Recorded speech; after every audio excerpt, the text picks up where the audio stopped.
Nós já vimos que os seres vivos se relacionam entre si, na nossa aula sobre relações ecológicas.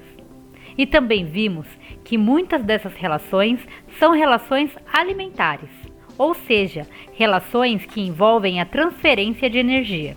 Então, hoje nós vamos falar sobre o fluxo de energia nos ecossistemas.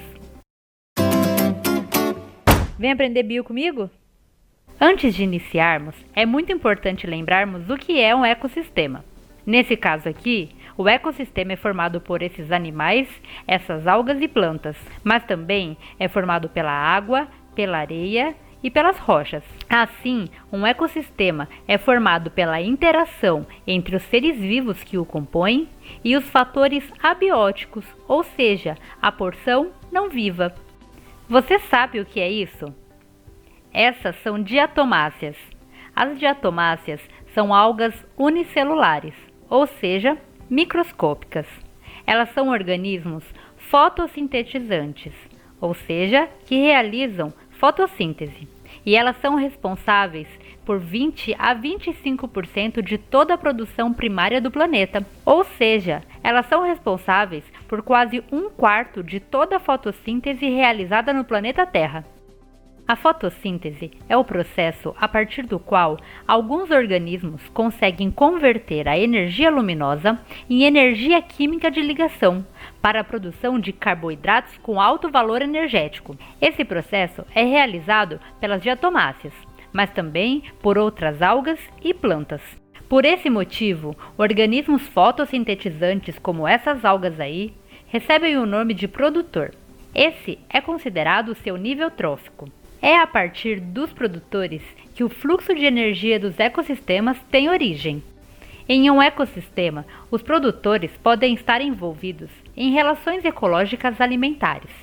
Um organismo que se alimenta de um produtor é chamado de consumidor, e esse é o seu nível trófico.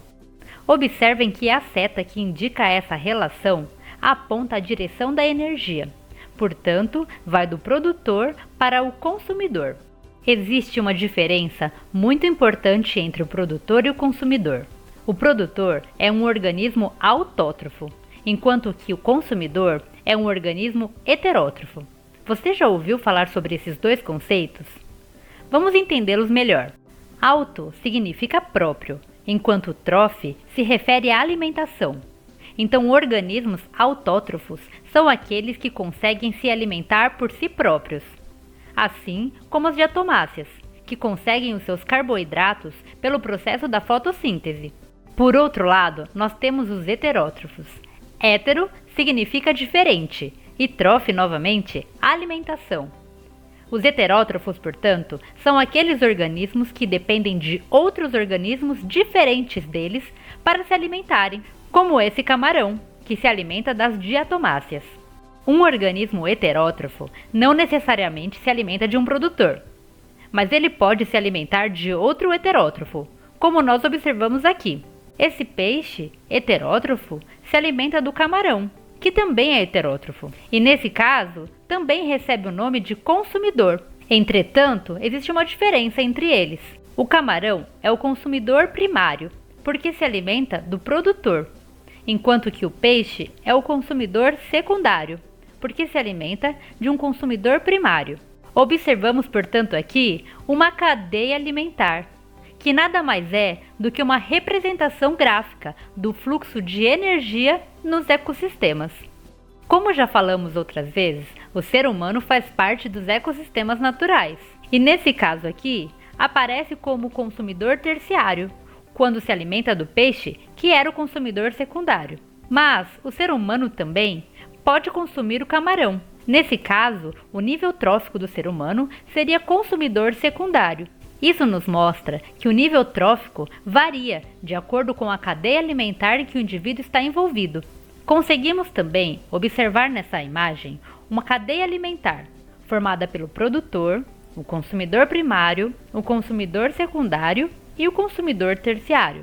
Mas ao mesmo tempo, nós temos uma segunda cadeia alimentar, formada pelo produtor, o consumidor primário e o consumidor secundário. O conjunto de cadeias alimentares forma a teia alimentar. As cadeias alimentares apresentam também outro nível trófico, os decompositores.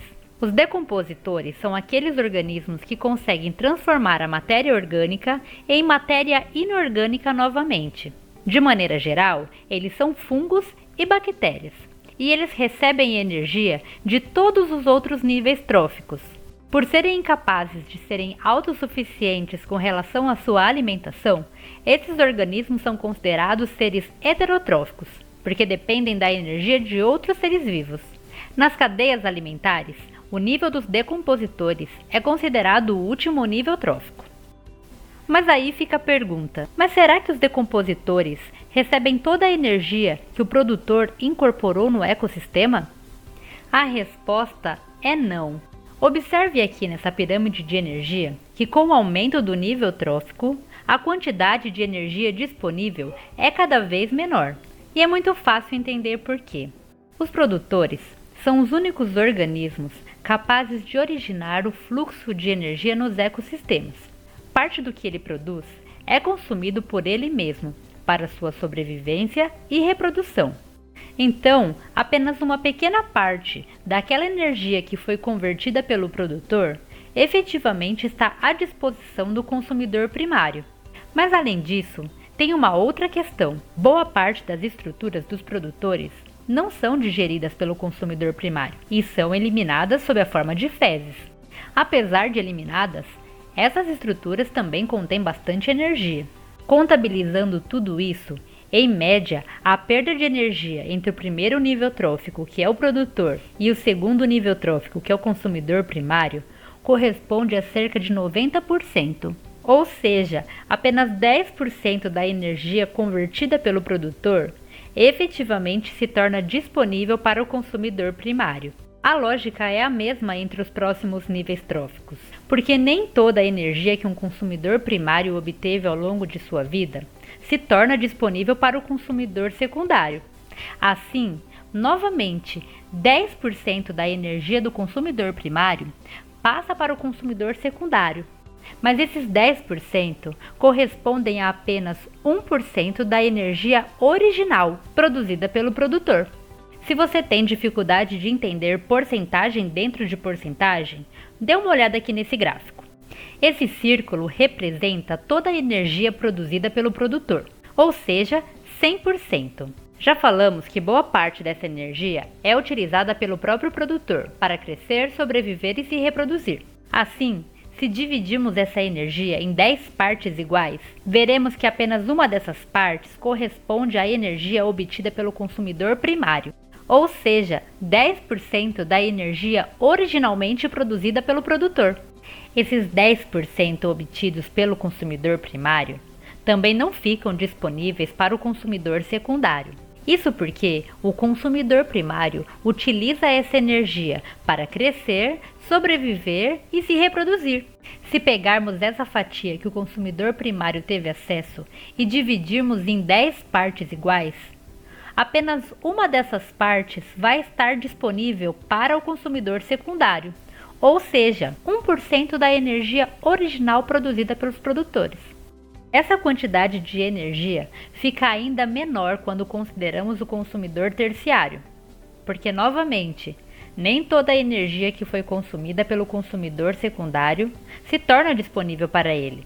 Boa parte daquilo que foi consumido pelo consumidor secundário é utilizado por ele próprio para sua manutenção e reprodução.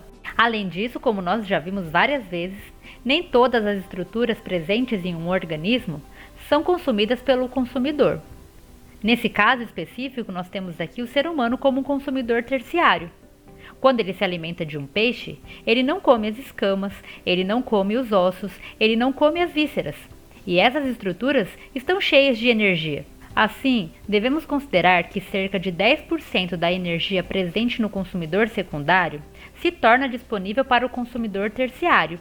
E isso representa 0,1% da energia originalmente produzida pelo produtor. Percebemos então que quanto maior o nível trófico, menor será a quantidade de energia originalmente produzida pelo produtor disponível para ele. E isso limita o número de níveis tróficos das cadeias alimentares. A maioria delas tem no máximo 5 níveis. Assim dizemos que o fluxo de energia em um ecossistema é unidirecional e acíclico, porque a energia consumida em um nível trófico não pode ser reaproveitada nem consumida pelo nível trófico seguinte. Estou indo fazer um lanchinho porque todo esse assunto me deu muita fome. Até a próxima! Se você quer saber ainda mais, assista aos nossos outros vídeos e se inscreva no canal.